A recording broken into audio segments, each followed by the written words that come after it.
বৈষম্য বিরোধী আন্দোলনে ছাত্র জনতার উপর হামলার ঘটনায় কুড়িগ্রামের ২ আওয়ামী লীগ নেতাকে গ্রেপ্তার করেছে পুলিশ।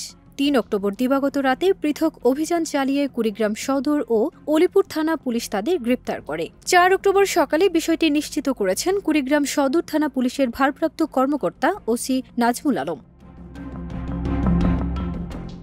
গ্রেপ্তারকৃতরা হলেন অলিপুর উপজেলা আওয়ামী লীগের সাবেক যুগ্ম সাধারণ সম্পাদক ও তবকপুর ইউনিয়ন আওয়ামী লীগের সভাপতি রেজাউল করিম রাজা। কুড়িগ্রাম সদর থানার ভারপ্রাপ্ত কর্মকর্তা ওসি নাজমুল হোসেন বলেন, অলিপুরে রাজা নামে দুজনকে গ্রেপ্তার করা হয়েছে। তাদের নামে ৪ আগস্ট দেশে অরাজকতা সৃষ্টি, শান্তি শৃঙ্খলা বিনষ্ট ও ভাঙচুরের ঘটনায় মামলা রয়েছে। তাদের আদালতের মাধ্যমে জেল হাজতে পাঠানো হয়েছে।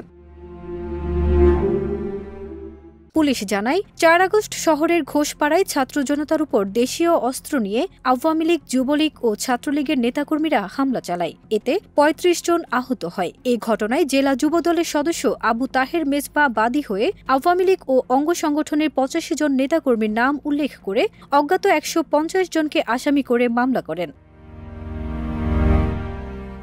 অলিপুর থানার ভারপ্রাপ্ত কর্মকর্তা ওসি আবু বক্কর সিদ্দিক বলেন, গত ৪ আগস্ট কুড়িগ্রামে বৈষম্য বিরোধী আন্দোলনে সংঘর্ষ ও হামলার ঘটনায় দায়ের করা মামলায় তাদের গ্রেপ্তার করা হয়। ফারজানা নিকিতা, দেশ রূপান্তর।